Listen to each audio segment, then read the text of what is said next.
Cafe. Anyway, happy 4th of July, by the way.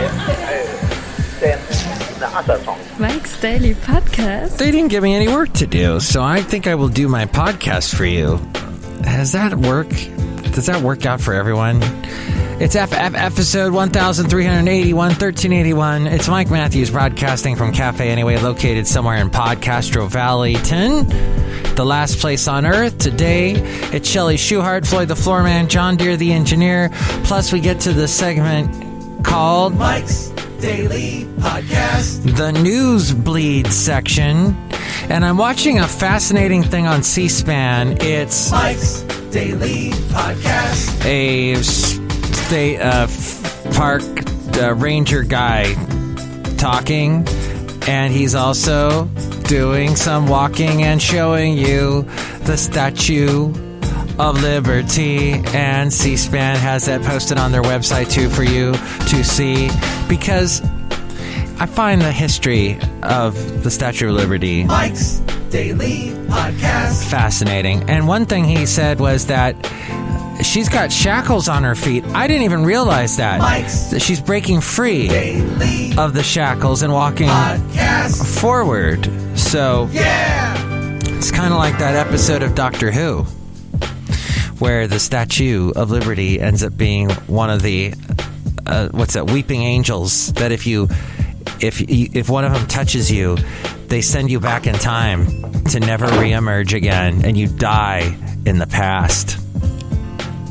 Look who walked in. Hello, Matthews. It's Shelley Schuhart, the gift shop supervisor. Oh my God, you're like such a Doctor Who nerd. Why do you even watch that show?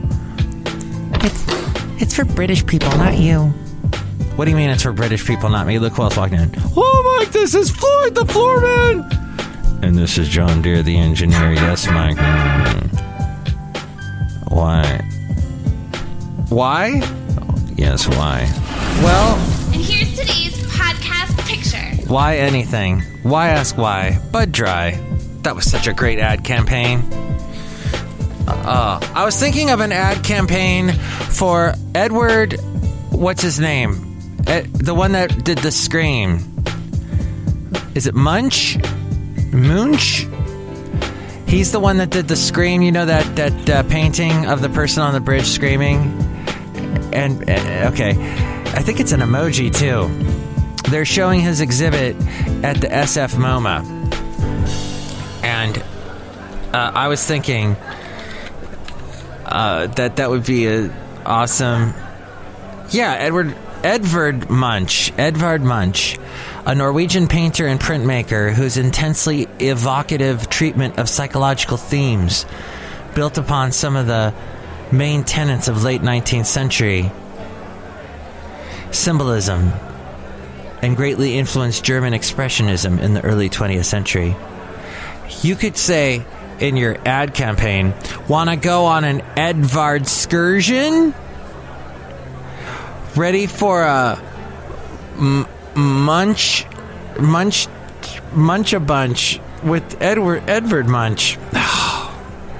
Hey, I haven't done one of my millennial Mike-excursions lately. I need to do one. The last one I did failed horribly because, well, I had my wonderful dog Basil the Boxer, but I couldn't make it to the location that I had publicized because there was the whole thing with the people that I was supposed to meet.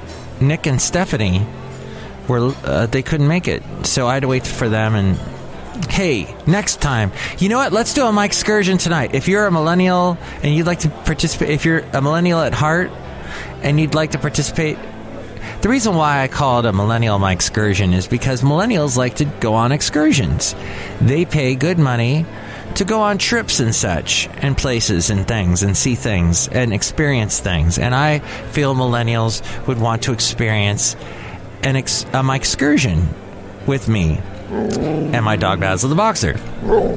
So I'll be going on one this evening. Now, I am going to be we're going to meet at the parking lot at Coal Canyon at how's about 7:15 this evening?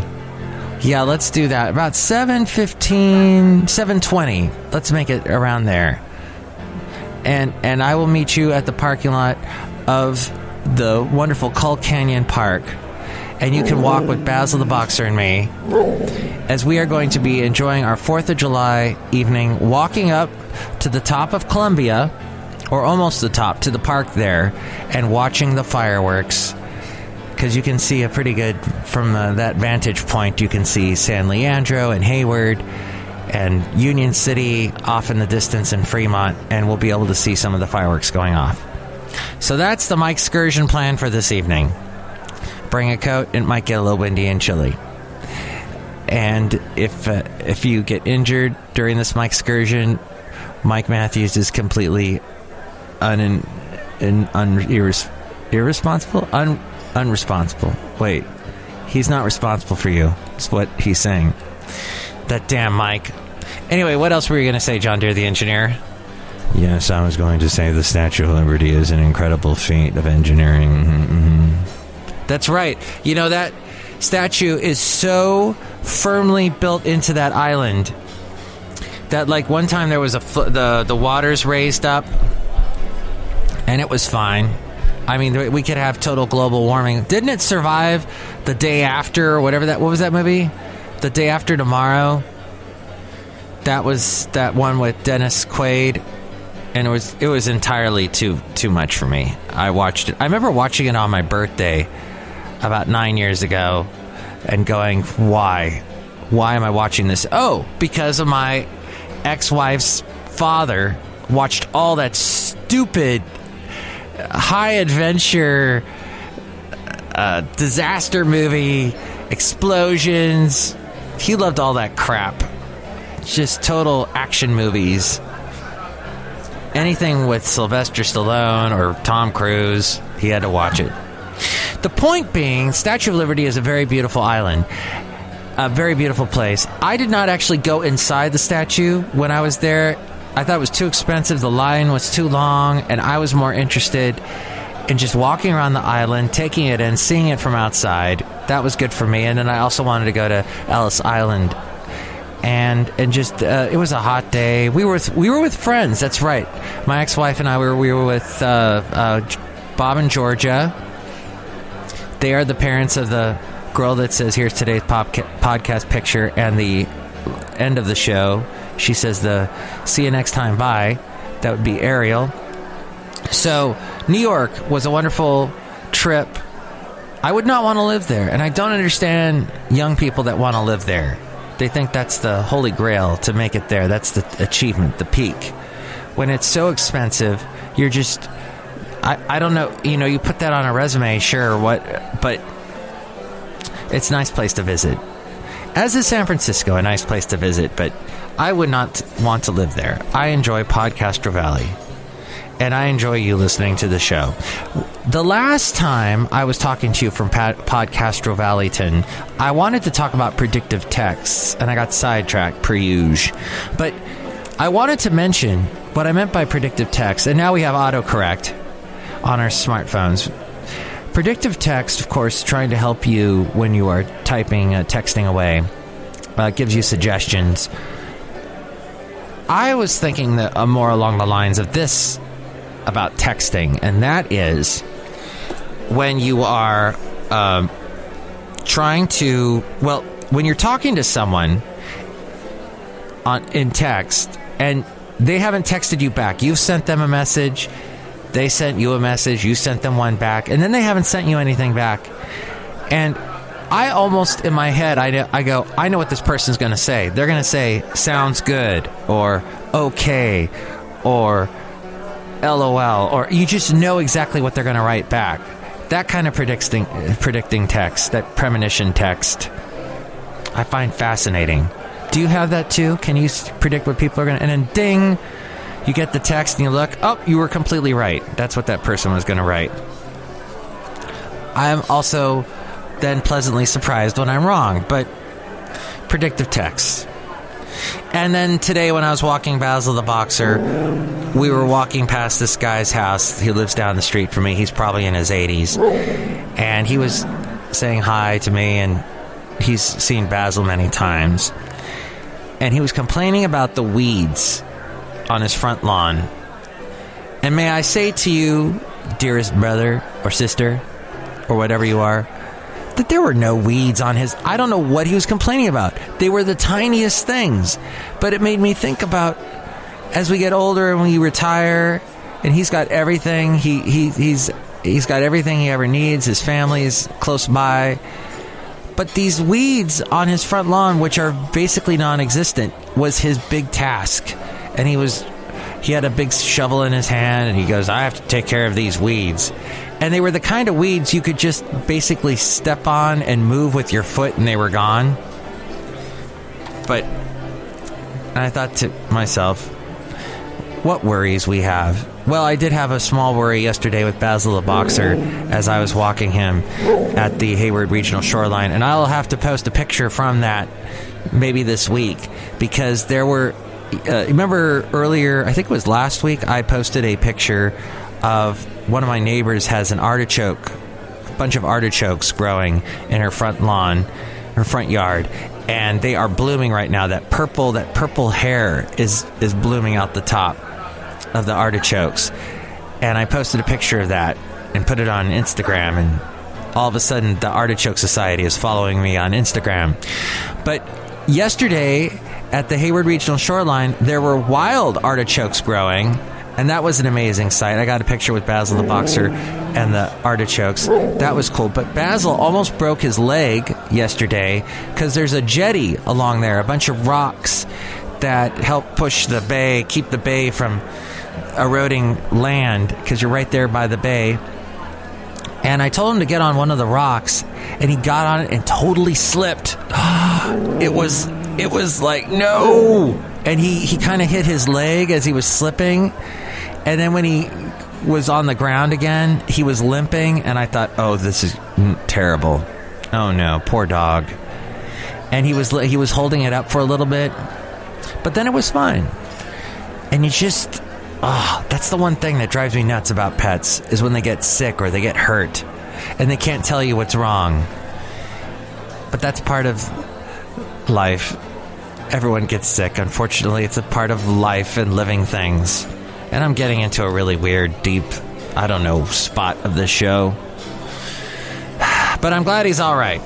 Okay, and I hope your dog or cat or whatever your pet is all right. I hope they're all right. Hope you're all right. It's all right. It's all right with me.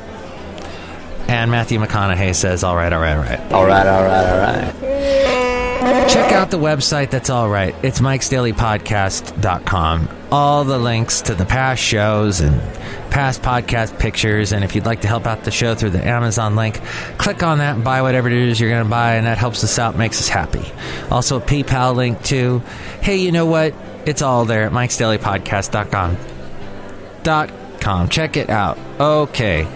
Now, let's get to the segment called The Newsbleed Section. And now we return you to our regularly scheduled program with Mike Matthews. Supreme Court Justice Neil M. Gorsuch. NPR legal affair reporter Nina Totenberg,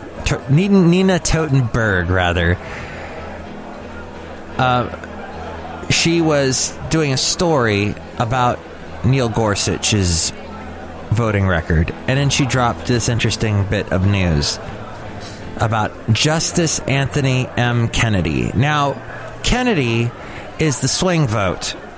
He helped so that gay marriage was allowed. Same-sex marriage was allowed. He is thankful for many things. When he's gone and Trump puts in a staunch conservative in his place, it's going to suck. Kennedy, according to Nina Totenberg, said, Kennedy may also have thought it best to ensure that there is a full complement of 9 justices for at least a year.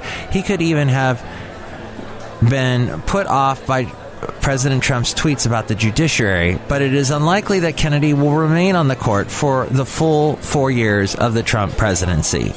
While he long ago hired his law clerks for the coming term, he has not done so for the following term, that beginning October 2018, and has let applicants for those positions know he is considering retirement. And there it is. They've been talking about the rumors forever, but there it is, the fact of the matter from the Washington Post. It is a piece of news that, especially after a tough first 6 months of the Trump administration, Republicans will be very happy to see. It's not terribly surprising that Kennedy would consider retirement.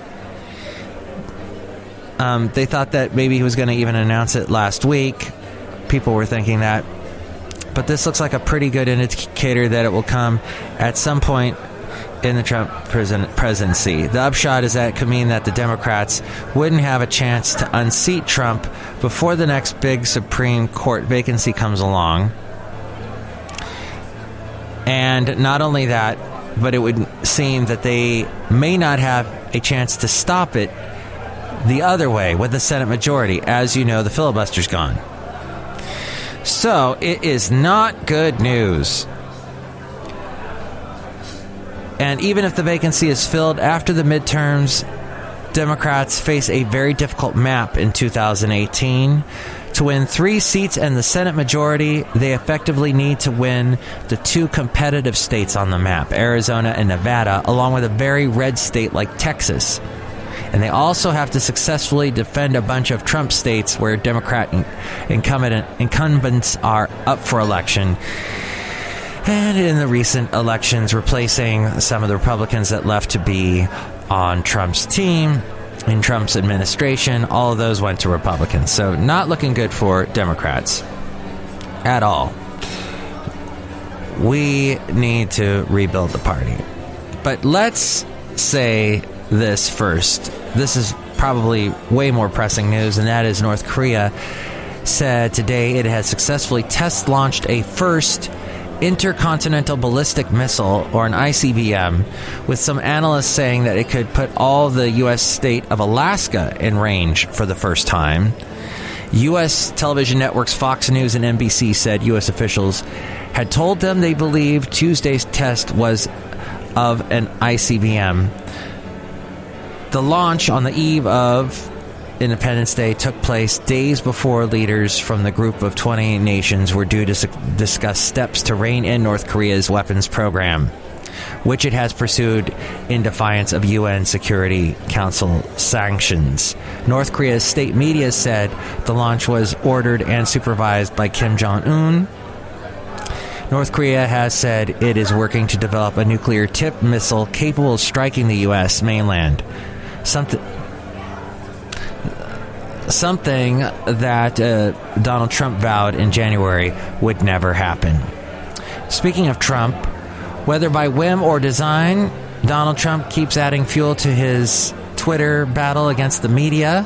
The press is an easy target for the Republican president and one his supporters love to hate, but the escalating conflict has diverted attention not just from his failures, but his claimed successes as well. Yesterday he tweeted that at some point the fake news will be forced to discuss our great job numbers, strong economy, success with ISIS, the border, and so much else. In this article from Associated Press, it's his own campaign against the press that keeps changing the subject. That more substantial substantive policy debate Trump claims to crave, and it has hindered Trump's ability to push his agenda through Congress, where Republicans complain about the president's lack of focus as his health care plan is struggling, work on next year's budget is stuck, and talk of big infrastructure deal is fading. Then there's Florida. City commissioners in Florida have agreed to begin the process of changing the names of streets named after Confederate generals in the heart of an African-American neighborhood. During a contentious 3-hour meeting Monday night, the Hollywood City Commission voted 5-2 to begin renaming Lee Street, named after Confederate General Robert E. Lee, Hood Street, named after General John Bell Hood, and Forest Street, named after the Confederate General and Ku Klux Klan member Nathan Bedford Forrest. Yes, and that is also a part of the movie Forrest Gump, if you recall. And there's a statue of him just before you get into Nashville. There's a big statue of him with a big pole stuck up his butt because he's riding a horse. And I guess the only way to hold up the statue is to put this big pole through the statue, and it looks like it's going up through his derriere. The current plan calls for Forest Street to become Savannah Street, Hood Street to become Macon, and Lee would be named Louisville. Meanwhile, other rumors, the Richmond County town of Hamlet, 80 miles east of Charlotte, abruptly canceled its July 4th celebration due to threats of violence. Town officials posted the news on Facebook about 2:20 Monday, asking that the post be shared so news would spread quickly. They said the city of Hamlet regrets to announce that the 4th of July festivities planned for tomorrow have been canceled due to heightened safety concerns and recent security developments that have been brought to the city's attention. The city believes that this decision is in the best interest of the safety of our citizens and community. Social media rumors tied the decision to a gang retaliation that some believed was going to coincide with the event. How sad. Meanwhile, Oregon began issuing its new gender-neutral driver's licenses and state ID cards to enthusiastic applicants this week. Washington, D.C. started to issue a similar driver's license featuring the letter X in the sex field where M and F usually go. Oregon is officially the first U.S. state to roll out the program. The Pacific Northwest state started preparing for the change to its state ID cards back last year, after Portland resident Jamie Shoup became the nation's first person granted a gender change to non-binary by court order. And in other futuristic news, as we look to the future, a SpaceX Dragon cargo ship loaded with more than 4,100 pounds of experimental samples, no longer needed equipment, and other gear departed the International Space Station and returned to Earth Monday, splashing down in the Pacific Ocean southwest of Long Beach, California, to close out a month-long flight. The Dragon capsule made its first flight to the space station in September of 2014. It became the first to fly a second time with a launch June 3rd atop a SpaceX Falcon 9 rocket to deliver some 3 tons of supplies and equipment to the lab complex. It was the company's 11th mission to deliver supplies and equipment to the outpost, the company that Elon Musk owns, of course, and involves Tesla. And Tesla has a part of their company is not too far. I could throw a rock at their building from where I am here in Podcastro Valleyton. Finally, in the futuristic world of which we are stepping into, you and I, at this very moment, robotic wheels across a rocky... A robot wheels, rather, with robotic wheels across a rocky, windswept landscape that looks like the surface of some distant planet from a science fiction film. But it's not outer space.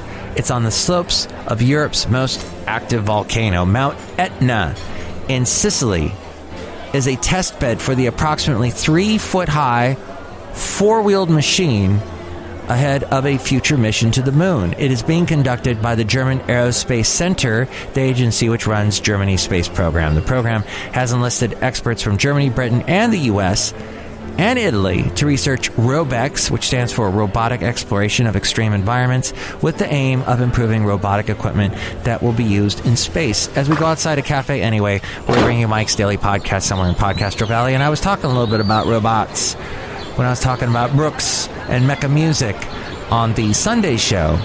And Brooks, who I used to know in Huntsville, Alabama, worked on robots back in about 10 years ago. He was working on that as robots become more prevalent, flying into space, gender neutral. Oh, it's all going down. But how about the Democratic Party? Is that going down? What the hell is going on with that? Well, you can drop me a line. Let me know what you think. You can call me at 336-MM-DAILY. That's 336-MM-DAILY. Or email me, MIKEs-DAILY-PODCAST@gmail.com, or comment anywhere you see the show on social media. And we'll get to your questions and your comments and thoughts. Thoughts! That's what this show is thoughts. Well, thank you. It's been a wonderful time. Next show, we're going to hear from Benita, the disgruntled fiddle player, and the brewmaster. Be safe tonight amongst all the explosions. May they only be colorful, beautiful explosions that think back to the birth of our nation, and no, not the horrible show that has to do with that General Forrest guy that Griffin made years ago. No, I'm talking about the birth of our country that is all about freedom, and freedom to be who you are. And thank you for freedom. Thank you to those who help provide our freedom, and thank you for being free to listen to this show and freeing up some of your time to listen to this show. Okay, I think we're done. Happy 4th! Mike's Daily Podcast is written and produced and performed by Mike Matthews. His podcast is super easy to find. Download or listen to his show and read his blog at MIKEs-DAILY-PODCAST.com. Email Mike now at MIKES-DAILY-PODCAST@gmail.com. See you tomorrow. Bye! I just realized I entitled the show something that George Michael had a close affiliation to, who we lost on Christmas last year. Here we are, another holiday, July 4th, Freedom. He did 2 songs that had the word freedom in the title. One of them was with Wham. I don't need your freedom, I just want to play around. And also that one, I won't let you down, I will not get you down. Freedom, hold on to my freedom, you gotta give yourself away. Just thought that was interesting. Okay.